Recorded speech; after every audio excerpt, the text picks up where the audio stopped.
Surrogacy के तकनीकी पक्ष पर बात करते हैं। जो इसका टेक्नोलॉजिकल एस्पेक्ट है उसी पर अभी पर चर्चा करेंगे।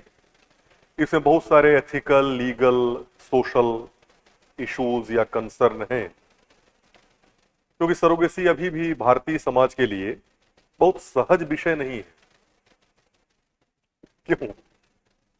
क्यों का जवाब तो यही है कि भारत का समाज जो है वो बहुत जटिल है। इसकी जो बुनावट है बड़ी सघन है, इसलिए किसी भी विचार को या किसी भी तकनीकी को अब्जॉर्ब होने में समय लगता है और शोषित होकर जो है वो पूरी तरीके से विस्तारित होने में थोड़ा सा समय लगता है। और इसमें तो कई सारे जो है एथिकल इश्यूज भी हैं, लीगल भी हैं, सोशल भी हैं, उन पर भी चर्चा करेंगे हम लोग। लेकिन अभी जो हमारा टारगेट है वो इसके तकनीकी पक्ष को समझना है। तो सबसे पहले संकल्पना या परिभाषा जो मैंने पहले लिख दिया था उस पर बात करते हैं, और फिर देखेंगे इसके वर्गीकरण पर। और वर्गीकरण हम दो आधारों पर करेंगे, एक तो इसका तकनीकी आधार जो है वो, और दूसरा जो है वो इसका उद्देश्य जो है वो, जिस पर्पज से सरोगेसी को संपादित किया जा रहा है उसके आधार पर भी बात करेंगे। परिभाषा की अगर हम लोग चर्चा करें, कंसेप्ट के बारे में बात करें,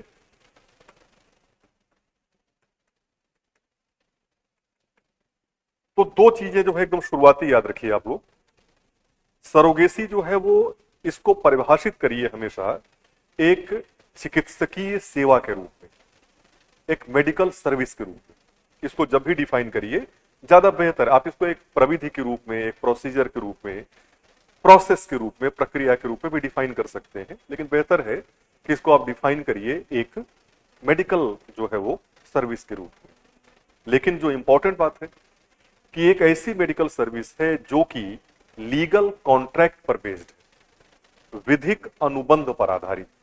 तो दो बातें। वैसे तो सामान्य रूप से मैं अभी आपसे पूछ भी लेता हूं कि सामान्य रूप से तो आप जानते ही होंगे कि सरोगेसी क्या है, इतने लंबे समय से चर्चा में है, तो इसको थोड़ा बहुत तो आप जानते ही होंगे परिभाषा के स्तर पर।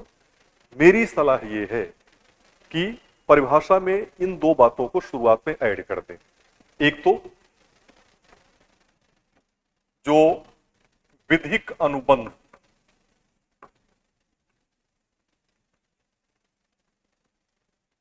लीगल कॉन्ट्रैक्ट, कानूनी अनुबंध, जो भी शब्द आप इस्तेमाल करना चाहें कर सकते हैं। दूसरा जो है वो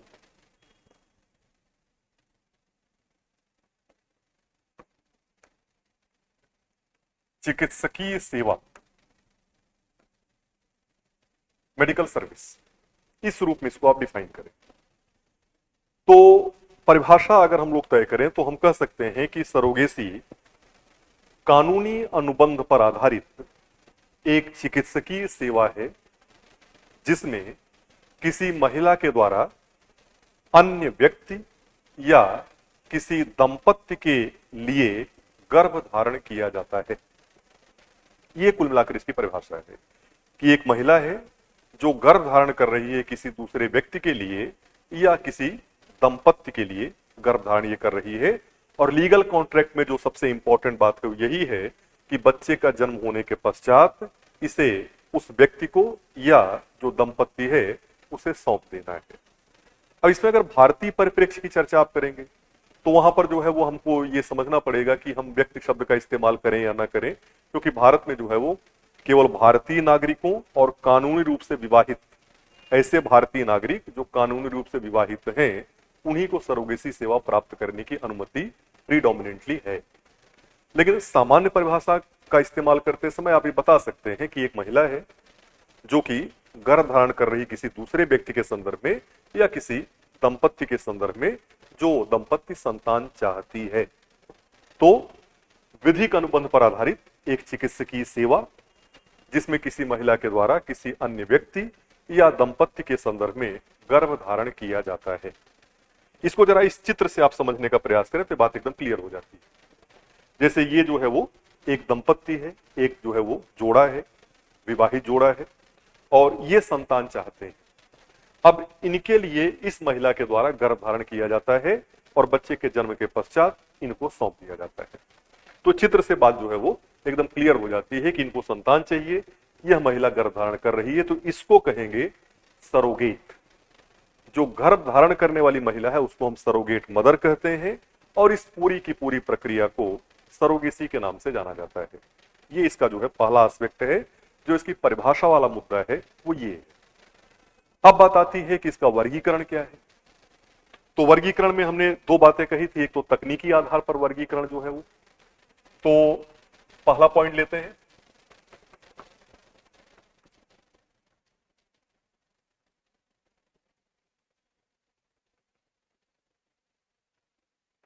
तकनीकी आधार पर वर्गीकरण, इसमें दो वर्गों में इसको हम डिवाइड कर देते हैं।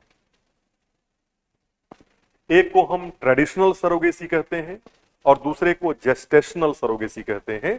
जेस्टेशन पीरियड मतलब गर्भ अवधि का, जितने समय तक बच्चा माता के गर्भ में रहता है उस पीरियड को, उस समय को हम जेस्टेशन पीरियड कहते हैं। तो हिंदी में कह सकते हैं पारंपरिक सरोगेसी और गर्भावधिक सरोगेसी।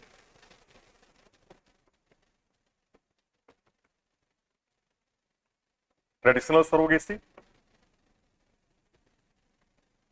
और जेस्टेशनल सरोगेसी।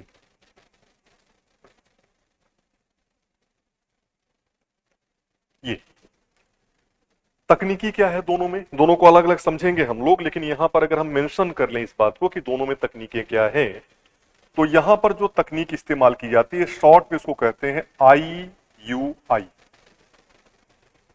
Intra uterine इंसिमिनेशन। अभी मैं बात करता हूं कि क्या है।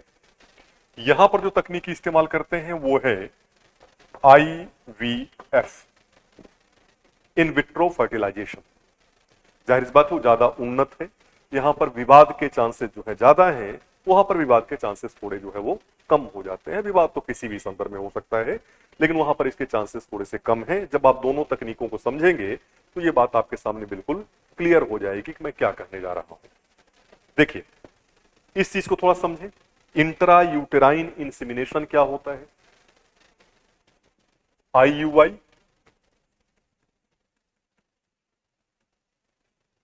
इंट्रा यूटेराइन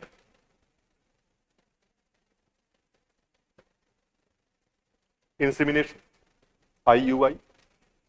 ये अगर आपने जो है वो कभी देखा हो, जो आमतौर पर जो है पशुओं का गर्भधारण वाली प्रक्रिया है, जो कृत्रिम निषेचन वाला पशुओं में जो आर्टिफिशियल इंसेमिनेशन किया जाता है पशुओं का, गाय या भैंस वगैरह का, तो आप उसमें देखते हैं कि एक कैथेटर लिया जाता है, एक नलिका ली जाती है और उस नलिका के माध्यम से सीमेन या वीर्य को जो है वो, जो गाय या भैंस है उसके गर्भाशय में पहुंचा दिया जाता है। सेम प्रोसेस ये है। यहां पर जो है वो, जैसे इसको ऐसे देखें कि यह जो है वो एक महिला का यूटेरस है। ये पूरा का पूरा जो है आप देख रहे हैं, ये जो है वो ओवरीज है। इस संरचना को आप जानते हैं एक फैलोपियन ट्यूब कहते हैं। यह जो है यूटेरस है। तो यहां पर हम सिंपल जो प्रोसेस इस्तेमाल करते हैं वो है कि हम सीमेन लेते हैं, वीर्य, जिसमें बड़ी संख्या में शुक्राणु या स्पर्म मौजूद हैं, और उसको कैथेटर के माध्यम से यहां पर हम लोग जो है वह पहुंचा देते हैं। एक नलिका के माध्यम से हम लोग जो है वो गर्भाशय में पहुंचा दिया जाता है। इसी प्रोसेस को IUI के नाम से जाना जाता है, इंट्रा यूटेराइन इंसेमिनेशन। अगर आपने जो है पशुओं के गर्भधारण की प्रक्रिया, कृत्रिम निषेचन वाली आर्टिफिशियल इंसेमिनेशन की प्रक्रिया को कभी देखा है तो आप इसको ज्यादा बेहतर समझ सकते हैं। इसको कैथेटर या इसको आप कह सकते हैं एक नलिका है, आमतौर पर सिलिकॉन से बनी नलिका होती है। इसके माध्यम से स्पर्म या सीधे कहें तो वीर्य को, जिसमें कि बड़ी संख्या में स्पर्म मौजूद होते हैं, उनको जो है यहां पर पहुंचा दिया जाता है।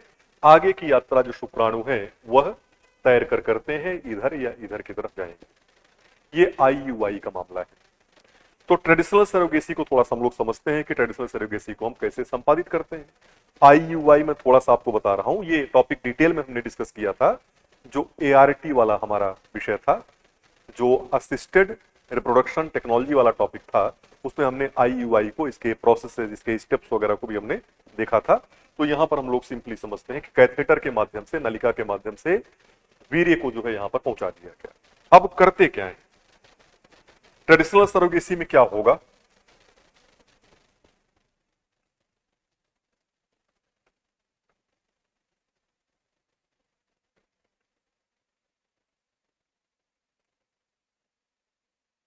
आप ऐसे समझिए कि जो है वो वाइफ है जो किसी वजह से गर्भ धारण में सक्षम नहीं है, मतलब इसके जो है वह जो गर्भाशय है, जो यूटेरस है, उसमें कोई समस्या है, या जो है इसको कैंसर वगैरह कोई समस्या है, कीमोथेरेपी वगैरह चल रही है, बहुत सारे इश्यूज हो सकते हैं जिसकी वजह से यह गर्भ धारण में सक्षम नहीं है, जो कि यहां पर मैं लिख दे रहा हूं कि यह गर्भ धारण में अक्षम है, मतलब सक्षम नहीं है। हस्बैंड, अब ये दोनों चाहते हैं कि कम से कम हस्बैंड वाइफ में से किसी एक के डीएनए पर तो आधारित हो बच्चा। वाइफ तो गर्भधारण कर नहीं सकती, ट्रेडिशनल सरोगेसी की बात चल रही है, अभी हम लोग जो जेस्टेशनल सरोगेसी उस पर बात नहीं कर रहे हैं। अब एक जो है वो अन्य महिला का चुनाव किया जाएगा, जिसको हम कहेंगे सरोगेट। हम यहां से शुक्राणु लेंगे, हस्बैंड से जो है वो हम स्पर्म्स को लेंगे,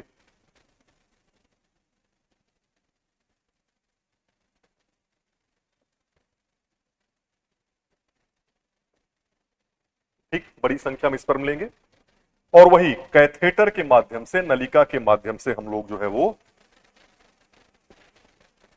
इसके गर्भाशय में इसको हम भेज देंगे। जो अभी हमने देखा था किन शुक्राणुओं को स्पर्म्स हैं, स्पर्म्स को जो है कैथेटर के माध्यम से सरोगेट महिला के गर्भाशय में भेज दिया गया। यहां पर ध्यान देने वाली बात क्या है कि एग किसका होगा, क्योंकि निषेचन के लिए तो स्पर्म और एग दोनों चाहिए। एग किसका होगा, तो एग भी जो है इसी महिला का होगा, जो सरोगेट मदर है उसी महिला का एग इस्तेमाल में आता है ट्रेडिशनल सरोगेसी के अंतर्गत। ये एक इंपॉर्टेंट बात है। कहने का मतलब कि जो सरोगेट महिला है वह न केवल बच्चे को गर्भ में धारण कर रही है, बल्कि वह बच्चे से आनुवंशिक रूप से जुड़ी हुई भी है, क्योंकि उसी के एग का निषेचन यहां पर जो है वह हो रहा है। इसलिए मैंने कहा कि यहां विवाद के बिंदु बहुत ज्यादा है, क्योंकि यह महिला जो है वो, जो ये पति पत्नी है, ये वाइफ जो है, वह बच्चे को न तो गर्भ में धारण कर रही है और न ही वह उससे जेनेटिकली जुड़ी हुई है, न ही उसका एग इस्तेमाल में आ रहा है। एक दूसरा, यहां पर आप उस महिला की पहचान छुपा भी नहीं सकते, क्योंकि उसको गर्भ में धारण करना है, 9 महीने का पूरा प्रोसेस है, लीगल कॉन्ट्रैक्ट है, मेडिकल प्रोसीजर्स हैं, दुनिया भर की चीजें हैं, तो इसकी पहचान छुपाई भी नहीं जा सकती। यहां पर इंपॉर्टेंट बात यही है कि यह पुरुष जो है वो, उसका शुक्राणु 23 गुणसूत्र इसके हैं और 23 गुणसूत्र इसके हैं। शुक्राणु इसका है और अंडाणु मतलब स्पर्म इसका है, और एग जो है वो इसी महिला का है, जो महिला उसको गर्भ में धारण कर रही है। तो यहां पर थोड़े से विवाद के बिंदु जो है बढ़ जाते हैं। ट्रेडिशनल सरोगेसी यही है कि एक महिला का चुनाव किया गया, ये दोनों बच्चा चाहते हैं, एक महिला का चुनाव किया गया, ये वाइफ जो है गर्भ धारण नहीं कर सकती है, वो महिला गर्भ धारण करेगी। लेकिन यहां पर ट्रेडिशनल सरोगेसी में जो है वो हमने यहां से शुक्राणु लिए, पुरुष से जो है हस्बैंड से शुक्राणु लिए, और आईयूआई के माध्यम से, जो प्रोसेस अभी पीछे मैंने डिस्कस किया, उसके माध्यम से जो है इसको गर्भाशय में स्थापित कर दिया गया। This is traditional surrogacy. दूसरा है जेस्टेशनल सरोगेसी, जो आईवीएफ पर बेस्ड है। जरा उसको देखें।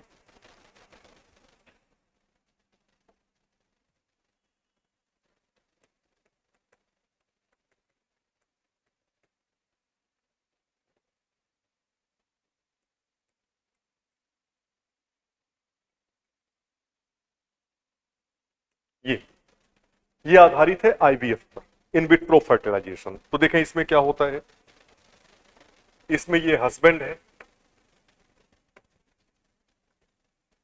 इससे हमने प्राप्त किया स्पर्म,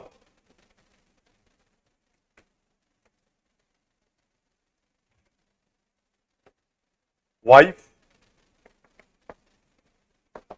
इससे हमने प्राप्त किया एग। ठीक, अब जो है वो एक प्रोसेस इस्तेमाल किया जाता है जिसको कहते हैं आईसीएसआई, इंट्रासाइटोप्लाज्मिक स्पर्म इंजेक्शन। मैं लिख दे रहा हूं इसका पूरा नाम।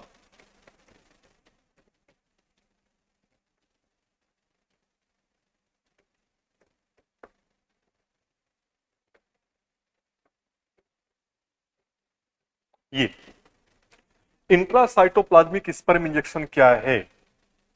तो जाहिर सी बात है कि यह शरीर के बाहर निषेचन की प्रक्रिया है, शीशे के बर्तन में निषेचन करवाया जा रहा है, इसलिए इसको कहते हैं कि यह जो है वो प्रोसेस है इन विट्रो फर्टिलाइजेशन का। अगर यह शरीर के अंदर होता, जो कि कहां होता है, फैलोपियन ट्यूब में होता है, जो ये संरचना हम लोग देख रहे थे, निषेचन वास्तव में यहां या यहां होता है। एक महीने में यहां से एग निकलता है, अगले महीने में यहां से एग निकलता है, इस पर में यहां से प्रवेश करके यहां या यहां पहुंचता है। इस फैलोपियन ट्यूब नाम की संरचना में, जिसको हम हिंदी में डिंब वाहिका कहते हैं, वहां पर निषेचन संपन्न होता है। तो अगर निषेचन ऐसे संपन्न हो रहा है तो उसको कहते हैं इन वीवो फर्टिलाइजेशन, अगर यहां पर हो रहा है। और अगर इसी निषेचन का सीधा मतलब है स्पर्म और एग का फ्यूजन, दोनों आपस में फ्यूज कर जाए, दोनों का आपस में संलयन हो जाए, इसी को निषेचन कहेंगे। ठीक, तो अगर यह फ्यूजन जो है यहां संपन्न हो रहा है तो कहेंगे इन वीवो फर्टिलाइजेशन।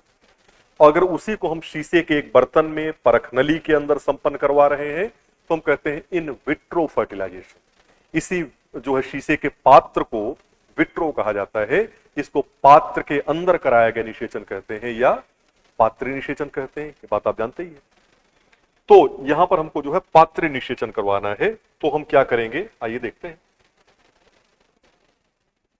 ये हमारा जो है प्रोसेस था। तो हम लेते हैं पहले एक पात्र, पहले इसको हम लोग जो है यहां पर ऐसे कर लें कि हम इसके बाद नीचे यहां पर कराएंगे।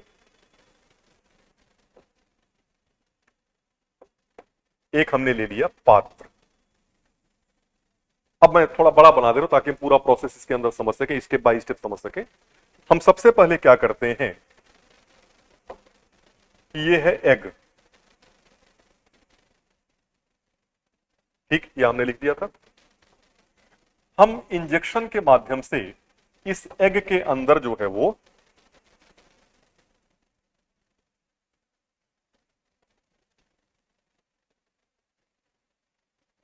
इसको आप मान लीजिए इंजेक्शन,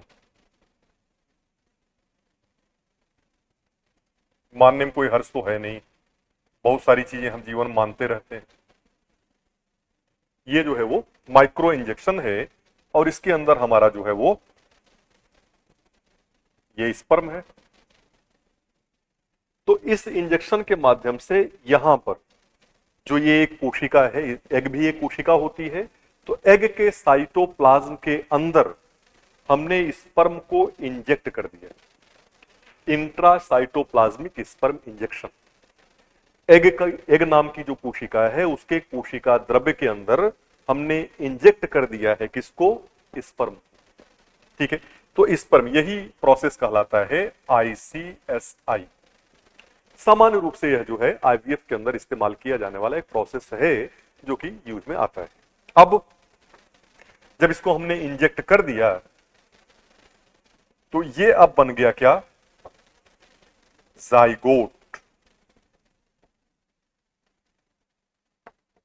अभी मैं लिख दूंगा सारा, ये जाइगोट बन गया। ठीक है, अब इस जाइगोट को हम डेवलप होने देंगे तकरीबन 1 वीक तक, 4 से 5 दिन आप मान लीजिए, इसको हम आगे डेवलप होने देते हैं। और यह डेवलप होकर बनता है जो स्ट्रक्चर, ये अब मैं नाम लिखने की बारी आ गई है, तो अब मैं इसका नाम लिख रहा हूं, ये है जाइगोट। इसको कहते हैं ब्लास्टोसिस्ट। आप सरल करने के लिए इसको एम्ब्रियो कह सकते हैं, भ्रूण जो शब्द इस्तेमाल किया था एम्ब्रियो बोल सकते हैं। एम्ब्रियोनिक डेवलपमेंट की, भ्रूणीय विकास की एक अवस्था है ब्लास्टोसिस्ट, जो कि निषेचन से 4 से 5 दिन पश्चात आती है। यहां तक का डेवलपमेंट हम लोग जो है वो इसके अंदर होने देंगे। ये हमारा शीशे का बर्तन है, इसमें हम लिक्विड मीडियम बनाकर चल रहे हैं। ये हमारा क्या है, विट्रो, शीशे का पात्र। ठीक, ये हमने जो है, ये हमारा जो है वो यहां पर इसको भी लिख दे रहा हूं मैं, दिस इज एग, ये है इंजेक्शन, सॉरी ये स्पर्म है, और ये हमारा जो है वो माइक्रो इंजेक्शन, इसके माध्यम से हमने इसको निषेचित करवाया है। तो यहां तक ले जाने के बाद अब ये जब ब्लास्टोसिस्ट या एम्ब्रियो तक पहुंच गया तब अब कुछ नहीं बचा है, अब जो है वो सरोगेट महिला के गर्भाशय में स्थापना।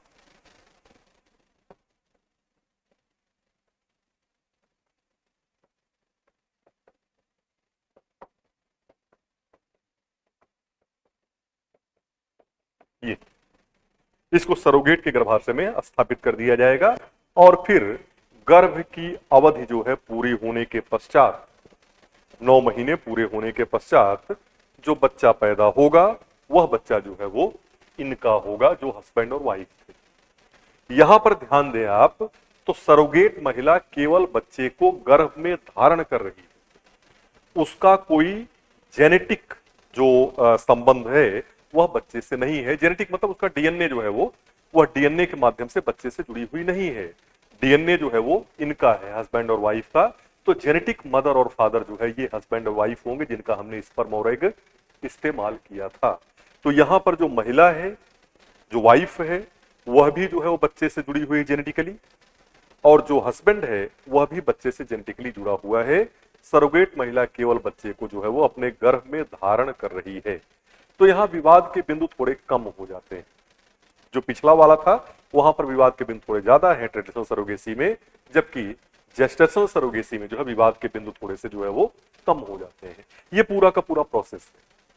यही पर हमने बात की थी ना, अगर आपको याद हो, कि अगर यहां ये सरोगेट कोई अन्य महिला है, अगर ये कोई अन्य महिला ना होती, वही होती जो वाइफ है यहां पर, तो इसी को हम आईवीएफ कहते हैं, इन विट्रो फर्टिलाइजेशन के माध्यम से बच्चा प्राप्त करने की प्रक्रिया। मतलब जिसका एग है, अगर उसी के गर्भाशय में इसको स्थापित कर दीजिए तो इन विट्रो फर्टिलाइजेशन का प्रोसेस है, और अगर किसी अन्य महिला के गर्भाशय में स्थापित कर दीजिए तो इन विट्रो फर्टिलाइजेशन पर आधारित जेस्टेशनल सरोगेसी है ये। ठीक, तो यह जो है तकनीकी आधार पर हम इसको 2 वर्गों में डिवाइड करते हैं। इसको यहां से भी आप अगर थोड़ा सा देखना चाहें तो ये देख सकते हैं, ये ट्रेडिशनल सरोगेसी जो कि आईयूआई पर बेस्ड है। यहां पर इंजेक्शन के माध्यम से आप देख रहे हैं कि हमने स्पर्म या सीमेन को यहां पहुंचा दिया, यहां से यहां पहुंचता, ये एग है, यहां पर निषेचन संपन्न हो गया।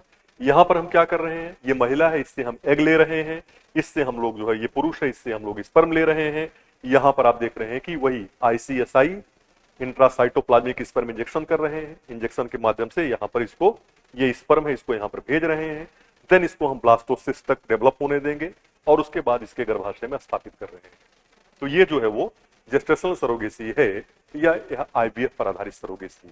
तकनीकी आधार पर जो है वो यही 2 प्रकार हैं सरोगेसी के, ट्रेडिशनल और जेस्टेशनल।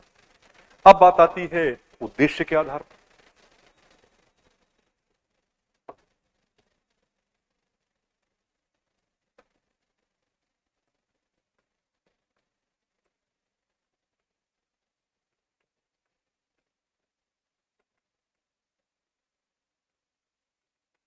ये तो इसको भी हम 2 पार्ट में डिवाइड करते हैं। एक को कहते हैं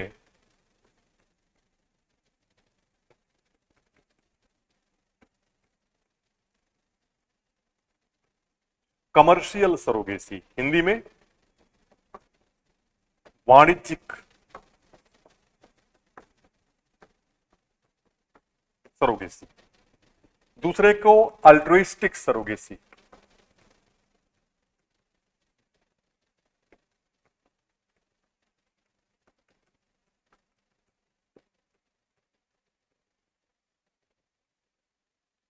अल्ट्रुइस्टिक सरोगेसी मतलब परोपकारी सरोगेसी।